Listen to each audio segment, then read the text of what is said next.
There are ghosts out in the desert. Not the kind that rattle chains, but the kind that live in a man's eyes. The ghosts of who he was, and who he's trying to outrun. For Silas, the dust on his boots was more than just trail dirt. It was a map of every place he'd been, and a promise of the one place he was desperate to find, somewhere he could finally be nobody. He rode into the town of Prosperity as the sun bled out across the horizon, painting the Badlands in shades of blood and rust.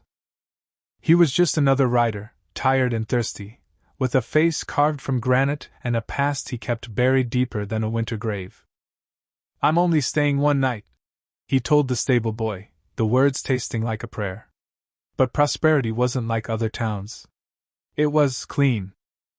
The laughter from the saloons sounded rehearsed, the smiles on folks' faces were as fixed as painted dolls. And the sheriff, a man with a silver star and eyes that saw too much, greeted him with a warmth that felt colder than a tombstone. That night Silas made a choice to ignore the warning signs, to believe in the illusion for just a few hours. A choice that would trap him in a gilded cage and force him to confront the very violence he'd sworn to leave behind. He believed he was a guest. He would soon learn he was a candidate. What would you have done? When you see a paradise in the middle of hell, do you question it, or do you just thank God and take a drink? Silas took the drink. And by the time the sun rose, the roads out of town were closed, and his one-night stay had just become a life sentence. The town of Prosperity was an anomaly, a fresh bloom on a dead branch. Silas had seen his share of dust-choked settlements clinging to life by a thread, but this place was different. The main street was wide and swept clean, not a single tumbleweed in sight. The clapboard buildings were painted in cheerful blues and yellows, the windows so clean they reflected the bruised purple of the twilight sky. Even the air felt different, thicker, scented with fresh-baked bread and something floral, a stark contrast to the grit and alkali dust he'd been breathing for a week. He dismounted, his joints groaning in protest, and handed the reins of his weary mare to a young boy who materialized from the livery with an eager, almost unnerving, swiftness. "Just for the night," Silas said, his voice raspy. "She needs a good rub-down and a full bag of oats." "Yes, sir. She'll be treated like a queen," the boy chirped, his smile wide and unwavering. Silas watched him for a moment too long. There was no youthful mischief in the boy's eyes, no lazy disinterest. There was only a placid, unnerving obedience. Shaking off the feeling, Silas slung his saddlebags over his shoulder and made for the saloon. Inside, the illusion of perfection continued. A piano played a cheerful tune without a single sour note. Men played cards without argument, their laughter polite and measured. He ordered a whiskey, the amber liquid a welcome fire in his throat. He was a man who appreciated quiet, but this was something else. This was silence wearing a costume. That's when he saw the sheriff.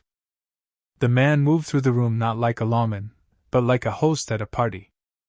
He was tall and handsome, with a neatly trimmed silver mustache and a custom-fit coat that didn't have a speck of dust on it. The star on his chest gleamed under the lantern light. He approached Silas, extending a hand.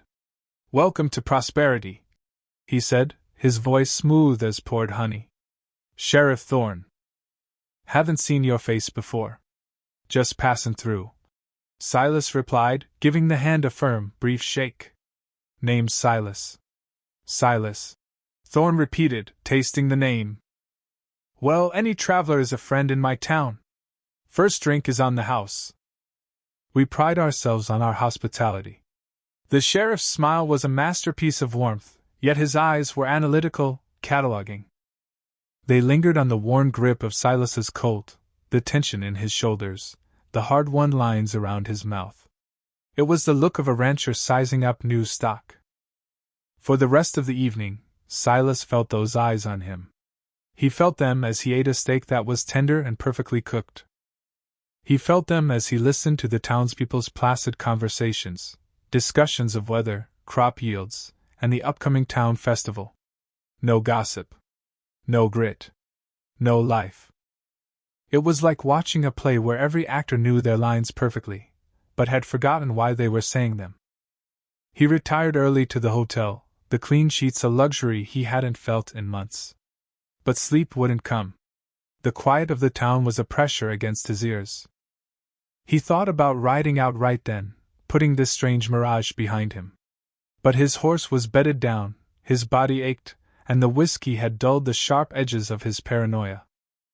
One night, he reminded himself. What harm could one night do?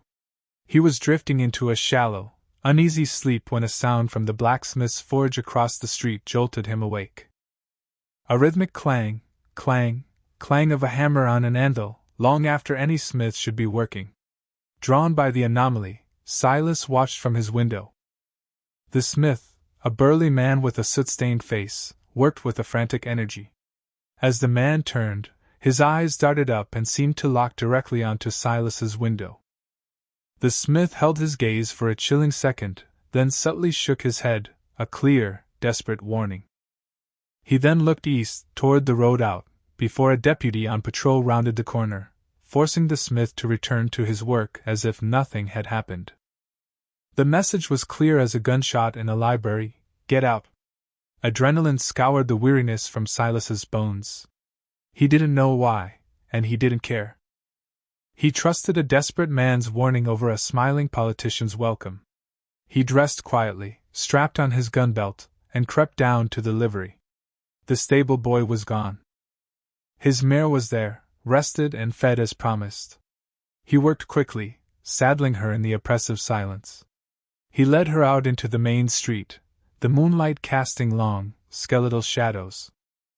The road out of town was a pale ribbon under the stars, promising freedom.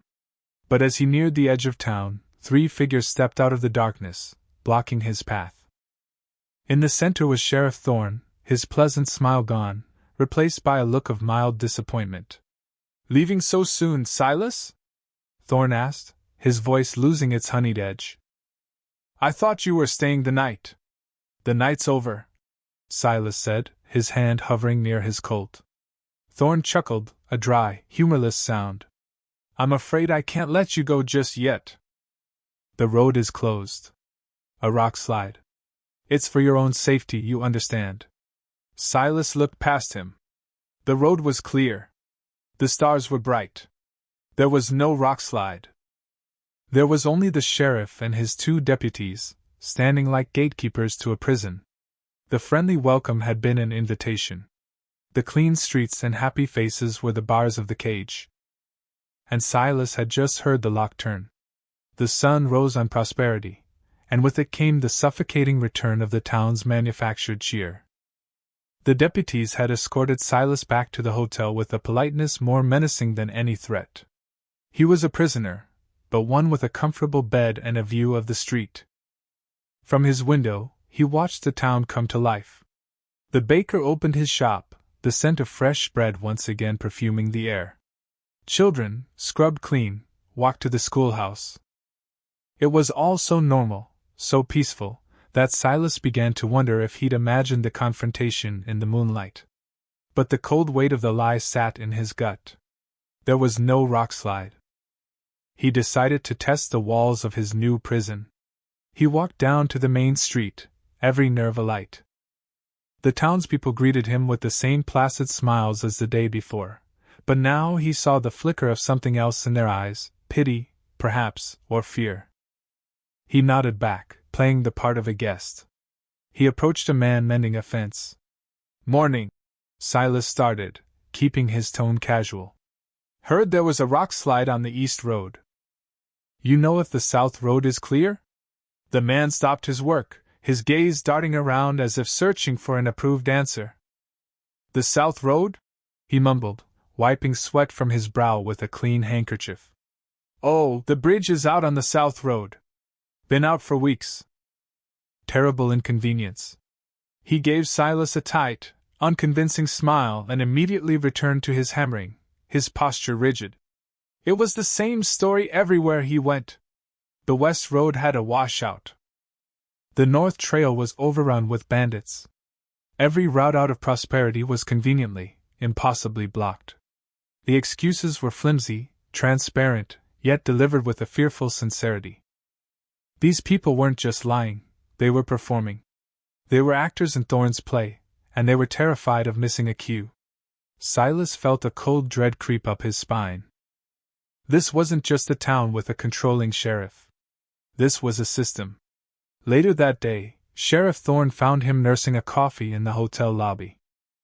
The sheriff sat down opposite him, placing his clean, white hat on the table. He leaned forward, his expression one of friendly concern. "I hope my men weren't too firm with you last night, Silas," Thorne began. "I can't risk travelers getting hurt on those roads. Safety is the cornerstone of what we've built here." "What exactly have you built here?" Silas asked, his voice low. A genuine spark of pride lit Thorne's eyes. "Order," he said, his voice dropping into a conspiratorial whisper. "Look around you. No crime, no poverty, no fear. In a world tearing itself apart with greed and violence, prosperity is a sanctuary. We take care of our own. Everyone contributes, everyone has a purpose. Everyone is safe." The words were seductive, a siren's song for a weary soul like Silas. A part of him, the part that was tired of running, wanted to believe it. But he'd seen the look in the fence mender's eyes. He remembered the blacksmith's desperate warning. This wasn't safety, it was captivity. "And what if someone wants to leave?" Silas pressed. Thorne's smile didn't falter. "Why would they? Where would they go?" "Back to the dust, the uncertainty, the brutality? We offer a better life here. Once people understand that, they never want to leave." His gaze was intense, unwavering. He wasn't just a lawman, he was a prophet, a zealot who had become so consumed by his own vision of paradise that he couldn't see the bars on the cage he'd built. He believed his own lies. And that made him infinitely more dangerous. Defeated for the moment, Silas returned to his room. The sun was setting, casting long shadows that seemed to reclaim the town's cheerful facade, revealing the darkness underneath. He felt trapped, a fly in a spider's web, and the spider was inviting him for dinner. He ran a hand along the rough-hewn wood of the bed frame, his fingers tracing the initials and dates carved by previous occupants. Guests or prisoners like him? Then his fingers snagged on something. He knelt, tilting his head to look at the underside of the heavy oak headboard. There, carved deep into the wood, almost invisible in the gloom, was a message.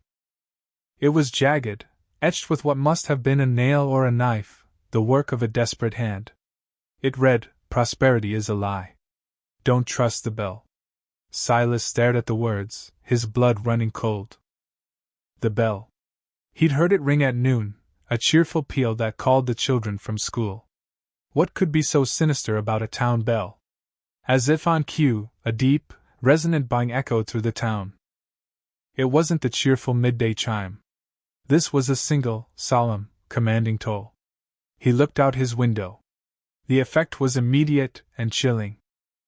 Every person on the street stopped what they were doing. The baker, halfway through loading his cart, froze with a loaf in his hand. The women gossiping on the porch fell silent, their smiles vanishing. Every single person turned their head in unison toward the town square, their faces blank, their bodies moving with the grim, automatic obedience of puppets on a string. The bell tolled again, and they began to walk, a silent, shuffling procession toward the center of town. They weren't going to a festival. They were being summoned. And Silas knew, with a certainty that chilled him to the bone, that he was expected to join them. The town square was arranged like an open-air church. A raised platform stood in front of the town hall, and the citizens of Prosperity gathered before it in neat, silent rows. There was no chatter, no friendly jostling. Just the shuffling of feet and the heavy, expectant silence. Silas stood at the back, a knot of ice in his stomach. He felt the eyes of Thorne's deputies on him, ensuring his attendance. This was not a community gathering, it was a demonstration of control. Sheriff Thorne mounted the platform, his presence commanding the space. He didn't raise his voice. He didn't need to. He began to speak, his tone that of a patient father addressing his children. He spoke of the harvest, of their shared labor, of the peace they all enjoyed. "We are a family," Thorn said, his arms spread wide. "And like any family, we rely on trust. On the promise that each of us will uphold our end of the bargain. The bargain is simple: you contribute your skill, and prosperity gives you a life free from want and fear. A safe harbor in the storm." Silas watched the faces in the crowd. They were rapt, their expressions a mixture of reverence and dread. They clung to Thorn's words, but their eyes were hollow. Then Thorn's tone shifted. A hard edge crept into his voice. "But sometimes," he continued, his gaze sweeping the crowd, "a family member forgets. They get a foolish notion in their head. They think the storm outside is better than the harbor. They break the trust." Two deputies emerged from the crowd, dragging a young man between them. Silas recognized him. He was a clerk from the mercantile, a man with ink stains on his fingers and a perpetual nervousness about him. He was pale with terror, his legs barely holding him. They forced him to his knees before the platform. "This is Thomas," Thorn announced, his voice ringing with disappointment. "Thomas was found last night, miles from town, with a stolen horse and a bag full of supplies. He thought he could leave us." A collective gasp went through the crowd. Silas braced himself for a hanging, a whipping. But Thorn was more sophisticated than that. Violence was messy, and it created martyrs. Thorn's methods were cleaner, and far crueler. "Thomas has forgotten his value," Thorn said, circling the kneeling man. "He has forgotten his purpose. So, we will have to help him remember. Starting tomorrow, Thomas will no longer be a clerk. His skills are forfeit. He will dig ditches for the new irrigation channel. No one is to speak to him. No one is to trade with him. No one is to acknowledge him. He will eat alone, and he will work alone. He has chosen to be outside our family, so he will live as an outsider among us, until he earns his way back. Until he remembers the value of belonging. It was a death sentence of the soul. Banishment while still inside the walls." Silas watched as the townspeople looked at Thomas, not with anger, but with a chilling, practiced indifference. They were already erasing him. This was the power of Thorn's bell. It wasn't just a summons, it was a reminder of the penalty for disobedience. After the gathering dispersed, the silence in the town felt heavier than before. Silas found himself walking towards the smithy, the memory of the blacksmith's warning burning in his mind. The smith, a broad-shouldered man named Elias, was cleaning his tools, his movements slow and defeated. "You tried to warn me," Silas said, stepping into the glowing forge. Elias flinched, looking around nervously. "You shouldn't be here. They watch everyone." "They're already watching me," Silas countered. "Your warning. The rock slide. The bell. This whole town is a prison." Elias finally met his gaze, and in his eyes Silas saw a spark of defiance buried under a mountain of fear. "It's worse than that," the smith whispered, his voice hoarse. "It's a work camp. Thorn finds people with skills the town needs. A doctor whose wagon broke down a year ago.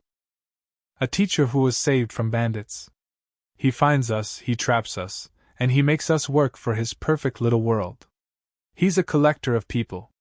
The realization hit Silas like a physical blow. He wasn't just a random traveler. Thorn had seen something in him he wanted. "What does he want from me?" Elias looked at Silas's hands, then at the gun on his hip. "Look at yourself, friend. You move like a man who knows how to handle trouble. Our last enforcer, he got old. Careless. Thorn is looking for a new wolf to guard the sheep." The offer Thorn had yet to make now hung in the air between them. A position. A purpose. A gilded chain. "I've been here 5 years," Elias said, his voice cracking. "My wife and daughter are here. I can't run. But you don't have those anchors. I have a plan. A bad one, but it's the only one I've got. There's a weak spot in the fence behind the old cannery, and a stash of water hidden nearby. During the festival in 2 days, everyone will be distracted. If we can create a diversion, maybe 2 men can slip out where one would be caught." Silas looked at the big man, at the desperation etched onto his face. It was a long shot, a fool's hope. Thorn was meticulous. He would expect something like this. An escape attempt would be suicide. But looking at Elias, at the ghosts of 5 stolen years in his eyes, Silas saw the faint reflection of his own desperate need for freedom. He could try to find a way out alone, a ghost in the shadows, or he could take a stand with this man. It was the choice he'd been running from his entire life, to be an island, or to be a brother in arms, even if it meant dying together. "Tell me the plan," Silas said, the words feeling like a final verdict. He saw the flicker of hope in the blacksmith's eyes, and for the first time since arriving in prosperity, Silas felt something other than dread. He felt the cold, familiar rush of a fight he knew he couldn't walk away from. The night of the festival was thick with tension. The cheerful facade of prosperity was dialed to its peak, lanterns of every color were strung between the buildings, a band played lively tunes from a gazebo in the square, and long tables groaned under the weight of food and drink. The entire town was celebrating, their laughter echoing a little too loudly, their smiles stretched a little too wide. It was the perfect cover. For Silas, the joyous noise was a countdown timer, each note of the fiddle bringing him closer to freedom, or a shallow grave. He met Elias behind the livery as planned. The blacksmith was a bundle of nerves, his big hands trembling as he clutched a small, burlap sack. "The guards are focused on the square," Elias whispered, his eyes darting into the shadows. "Thorn's on the main platform, giving his annual speech. This is our only chance." The plan was simple, reckless. Elias would start a fire in a hay-filled wagon near the east side of town, a big, smoky blaze that would draw every deputy. In the ensuing chaos, Silas was to slip to the cannery on the west side, get through the weak spot in the fence Elias had described, and grab the stashed supplies. Elias would follow once the diversion was fully underway. They would meet at a rock formation 2 miles out. "Be careful, Silas," Elias said, his voice tight with emotion. "And be fast." He squeezed Silas's shoulder, a gesture of solidarity that felt heavy with unspoken fear, then melted into the darkness. Silas moved like a wraith, using the alleys and the deep shadows cast by the festive lanterns. His heart hammered against his ribs, a frantic drumbeat against the cheerful music from the square. He was a creature of the night, a man accustomed to the razor's edge between stealth and discovery. He reached the cannery, a derelict building at the edge of town, its windows dark and broken. Just as Elias had said, a section of the tall wooden perimeter fence was loose, the boards warped and easily pried apart. He was about to slip through when the sky to the east lit up with a sudden, angry orange glow. The fire. Elias had done his part. Shouts erupted from the town square, followed by the sound of running feet and the frantic ringing of a fire alarm. The diversion was working. The trap was set. A cold premonition washed over Silas. It was too easy. Thorn was a master of control, a spider who felt every tremor on his web. He wouldn't be this easily fooled by a simple fire. Silas's hand went to his Colt, his thumb resting on the hammer. He didn't go through the fence. Instead, he flattened himself against the cannery wall, melting into the deepest part of the shadow, and waited. Minutes crawled by. The sounds of the fire and the commotion grew. Then he heard footsteps. Not the frantic running of deputies, but the calm, measured pace of men who were not in a hurry. 2 of Thorn's deputies emerged from the alley opposite the cannery. They weren't heading for the fire. They were heading directly for the weak spot in the fence. They took up positions, rifles ready, their eyes fixed on the opening Silas was meant to have gone through. It was an ambush. And then he saw him. Sheriff Thorn, walking out of the darkness, his silver star glinting in the firelight. He was not at the square. He was here. And he was not alone. Beside him, head bowed, was Elias the blacksmith. He wasn't a partner. He was bait. I have to admit I'm disappointed, Thorn said, his voice calm, though it carried easily in the night air. He was speaking to Elias, but his words were for Silas, wherever he was hiding.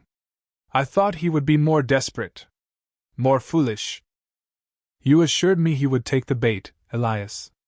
The blacksmith looked up, his face a mask of anguish and shame. He's a cautious man, Sheriff. He's a survivor. Thorn corrected. Which is precisely why I want him. He turned his gaze toward the shadows where Silas was hiding. It was as if he could see straight through the darkness. You can come out now, Silas. The game is over.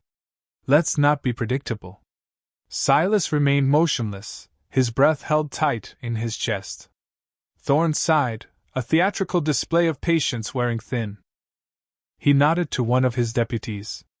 The deputy raised his rifle, but he didn't point it into the shadows.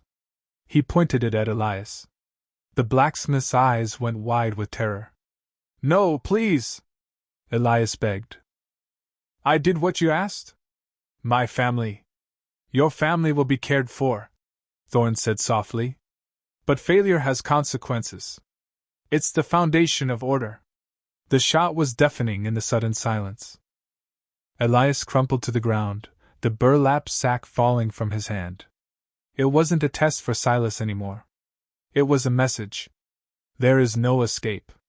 There is only obedience or oblivion. Silas felt a white-hot rage burn through him, but he held it in check. Rushing out now would be suicide. Thorn had won this round. Slowly, deliberately, Silas stepped out of the shadows, his hands raised in a gesture of surrender. Thorn's smile returned, triumphant and predatory. There you are, he said, as if greeting a guest who was late for dinner. I was beginning to worry you weren't going to join the party. He gestured to the dead blacksmith on the ground. A necessary, if unfortunate, bit of stagecraft. I had to know what kind of man you were. Were you a sheep like him? Or were you a wolf? He stepped closer, his eyes gleaming with a feverish intensity. He looked Silas up and down, not as a prisoner, but as a prize. I don't want you digging ditches, Silas, Thorn said, his voice dropping to an intimate whisper. I don't want you to be a prisoner. I have a much more important role for you in this town. I want you to be my right hand. My enforcer. My successor. The offer hung in the air, thick and poisonous as smoke. Successor. The word was a slap in the face, a grotesque twisting of everything Silas had been running from. He looked from Thorn's earnest, fanatical face to the body of Elias, cooling in the dust. The blacksmith hadn't been a traitor. He had been a man with a family, a man given an impossible choice by a tyrant who wielded lives like chess pieces. And Thorn had sacrificed him without a second thought, merely to prove a point. Why me? Silas asked, his voice a low growl. The rage was still there, a coiled serpent in his gut, but he kept it leashed. Survival depended on it. Because you understand, Thorn said, beginning to walk back toward the center of town, gesturing for Silas to follow. The deputies fell in behind them, their rifles held loosely but ready. The sounds of the festival were returning to normal. The fire had been a fleeting drama. You see the world for what it is, chaos and pain. You've lived in it. You wear it on your face. Most men are sheep, Silas. They need a shepherd. They crave the safety of the pen, even if they bleat about freedom. He led Silas through the town, now bathed in the soft glow of the lanterns. He pointed to the schoolhouse. The teacher here, a lovely woman from Boston. Her party was attacked by Apache. We found her, half dead. Now she educates our children. She has purpose. She is safe. He gestured to the doctor's office. Dr. Miller. A brilliant surgeon from back east, but he had a fondness for laudanum and the bottle. He was wasting away in a gutter in Tucson. Here, he is sober, respected. He saves lives. Thorn was showcasing his collection, justifying his sins. Every citizen of prosperity was a story of a life broken by the outside world and mended by his benevolent tyranny. He was a master of redemption through bondage. I provide order, Silas. I provide security. Thorn continued, his voice resonating with absolute conviction. But order needs teeth. My current enforcer, Deputy Cale, he's loyal, but he's a hammer. He lacks finesse. He enjoys the cruelty a little too much. It makes the sheep nervous. They need to be guided by a firm hand, yes, but one they can also respect. They need to fear the wolf, but trust that he only preys on threats to the flock, not the flock itself. They arrived at the sheriff's office. It was spacious, impeccably organized. A large map of the surrounding territory covered one wall, with routes marked in red and black ink. Thorn poured 2 glasses of whiskey from a crystal decanter. He handed one to Silas. You're a wolf, Silas. Like me. But you've been trying to live like a sheep, and it's killing you. I saw it the moment you rode into town. The weariness. The loneliness. You're a man without a pack, without a purpose. I am offering you one. He sat down behind his large oak desk, the very picture of civilized authority. Here you would have a home. Respect. A vital role in the only sane place in this God-forsaken territory. You would be the guardian of this sanctuary. All you have to do is accept what you are. A man of violence, but one who can wield it for a greater good. For order. For peace. Silas stared into the amber liquid in his glass. The devil's bargain. Everything Thorn said was a twisted kind of truth. He was tired of running. He was lonely. The world outside these walls was a brutal, unforgiving place. The offer was a warm bed in the middle of a blizzard. It was a promise to end the aimless wandering and replace it with a clear, defined purpose. He could stop running from the ghost of the gunslinger he once was and instead embrace him, sanctify him in the name of Thorn's utopia. Part of him, the broken, exhausted part, screamed to accept. To just stop. He thought of the faces in the town square during the shunning of Thomas. The practiced indifference. The fear. He thought of Elias, who chose to sacrifice himself on the slim hope that his family would be safe. Were they truly safe, or were they just well-fed livestock? This wasn't peace. It was paralysis. Thorn hadn't eliminated fear, he'd monopolized it. Would you trust him? Could you trade your soul for a safe harbor? Silas looked at Thorn, at the unwavering certainty in the man's eyes. Thorn didn't see evil in his actions. He saw necessity. He saw righteousness. And in that moment, Silas understood that you cannot reason with a man who believes he is God. You can only defy him. He thought about the life he wanted, a quiet place, a small patch of land, a life where his gun was a forgotten relic. That life wasn't here. It could never be here. Thorn's offer wasn't a home. It was a different kind of prison, one where Silas would be the jailer. And being a jailer was just another way of being a prisoner. He raised the glass to his lips, the whiskey burning a path down his throat. He set the empty glass down on the polished desk with a soft click. He looked Thorn directly in the eye, his own gaze clear and hard as desert flint. The serpent of rage in his gut was uncoiling, not into a blind fury, but into a cold, sharp purpose. He saw the question in Thorn's eyes, the confident expectation of his answer. Silas stood up. He didn't say a word. He simply turned, walked to the coat rack by the door, and took his gun belt, which a deputy had removed from him earlier. He strapped the leather around his hips, the familiar weight a comfort, a confirmation. He checked the action on his Colt, the metallic clicks echoing in the silent office. He was no longer a man running from his past. He was a man defined by it. Thorn's confident smile finally faltered, replaced by a flicker of disbelief, then a dawning, cold fury. Silas had just given his answer. The dawn broke gray and cold, the cheerful colors of prosperity muted by an overcast sky. The town was quiet, but it was a different kind of quiet now. It was the heavy, breathless silence before a storm. Silas stood in the middle of the main street, the weight of his colt a familiar anchor on his hip. He had spent the night not in his hotel room, but in the shadows of the livery, thinking, planning, and letting the cold rage inside him sharpen to a razor's edge. He was done running. He was done being a pawn. He knew he couldn't win a straight fight. Thorne had at least a half-dozen loyal deputies, men who were part of the system, not prisoners of it. A shootout would be his death. But Thorne's greatest strength was also his greatest weakness, his absolute belief in his own control. Silas wasn't going to fight Thorne's men. He was going to fight Thorne's idea. He walked to the town hall. Atop it sat the bell. The symbol of Thorne's power. The instrument of his psychological warfare. With the length of rope he'd taken from the livery, Silas scaled the side of the building, climbing with a grim determination. He reached the belfry as the first rays of sun pierced the clouds. Below him, the town was a perfect, orderly model. He looked down at the rope for the bell, the one used to summon the citizens. He ignored it. Instead, he took his own rope, tied one end to the massive iron clapper, and the other to the belfry's frame, silencing it. Then, he waited. It wasn't long. A deputy, making his morning rounds, looked up at the clock tower to check the time and saw him. The alarm was raised.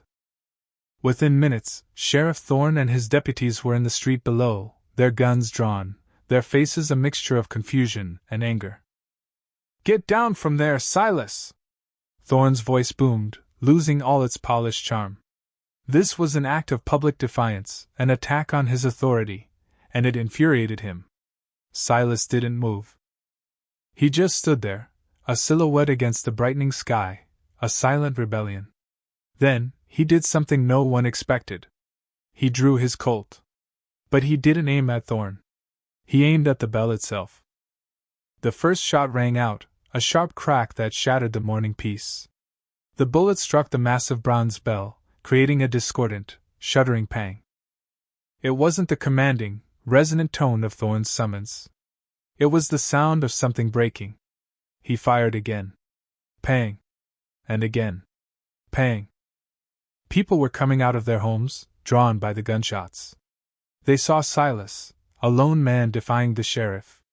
They saw Thorne, his face contorted in a mask of rage. They saw the symbol of their oppression being shot. "Stop him!" Thorne screamed at his deputies. The deputies opened fire. Splinters flew from the wooden belfry around Silas. He dropped down, using the bell as cover, the bullets ricocheting off it with angry whines. He wasn't trying to hit the deputies. He was trying to wake up the town. He was showing them that the walls of the cage could be rattled. He was reminding them of the sound of chaos, the sound of the world outside, the sound of a choice. A woman screamed. A man yelled. The perfect, placid order of prosperity was shattering. A deputy tried to get a better angle, moving toward the general store. From a second-story window, a ledger book flew down, striking him in the head. It was the clerk, Thomas, the one who had been shunned. His face was alive with a desperate, terrified hope. That single, small act of rebellion was the spark. Another window opened. A bottle was thrown. The fear that had held prosperity in a state of paralysis was curdling into anger. The sheep were remembering they had horns. Thorne saw his control slipping. His perfect world was descending into the very chaos he despised. With a roar of fury, he charged into the town hall, taking the stairs to the belfry himself. This was personal now. Silas heard him coming. The fight Thorne wanted was finally here. It wasn't a duel of gunslingers in the street. It was a brawl in a cramped, dusty bell tower. Thorne burst through the trapdoor, his face livid. He was a big man, strong and filled with righteous fury. He lunged, not with his gun, but with his bare hands, trying to tackle Silas, to throw him from the tower. The two men crashed against the great bell, the impact creating a dull, mournful thump. They wrestled, a desperate, brutal struggle between two opposing wills. Thorne was stronger, but Silas was quicker, fueled by years of survival. They exchanged blows, grunting, gasping. Below them, the town was in an uproar. The deputies were overwhelmed, not by a mob, but by 100 tiny acts of defiance. Silas slammed Thorn's head against the bronze bell. Thorn staggered back, dazed. Silas saw his chance. He kicked out, not at Thorn, but at the rope holding the clapper. The knot gave way. The massive iron pendulum swung free, striking Thorn square in the chest with the force of a battering ram. Thorn gasped, the air driven from his lungs. He stumbled backward, his eyes wide with shock and disbelief. He teetered on the edge of the belfry opening for a heart-stopping second. He looked down at the chaos he had created, the perfect order he had built now a frantic mess. His utopia was burning. Then he fell.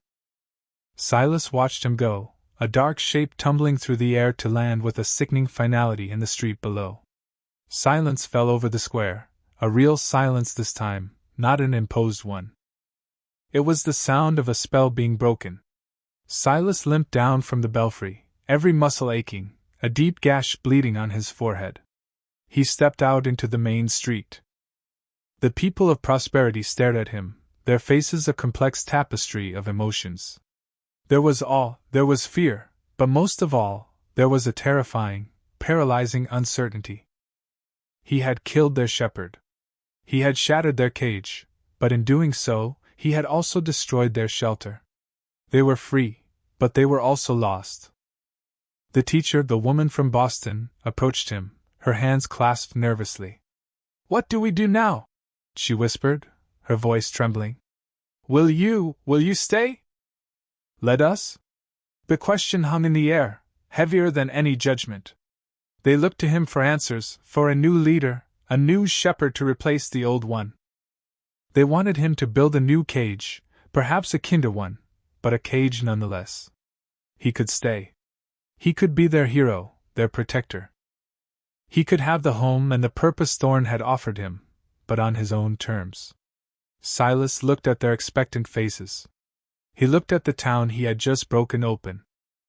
He saw the years of struggle ahead for them, the hardship of learning to be free again. And he knew he could not be a part of it. He was a storm, not a harbor. His purpose was not to build, but to break chains. He simply shook his head, a gesture of profound and sorrowful refusal. Without another word, he walked to the livery, his steps heavy. He saddled his mare, the same one he'd ridden in on what felt like a lifetime ago. He didn't look back as he rode out of town, down the east road that had never been blocked. He didn't see the people watching him go, their hope turning to a new kind of fear, the fear of being left alone. He rode back out into the vast, indifferent desert, the dust rising behind him to swallow the town of Prosperity whole. He had won. He had freed them. But he was still the same man he was when he arrived, a lone rider, a ghost haunted by violence. He hadn't stayed to become their jailer, and he couldn't stay to be their savior. He had only ever wanted to be free. And as the sun climbed higher in the sky, he realized a chilling truth. He wasn't running from his past anymore. He was running from the man they had asked him to be.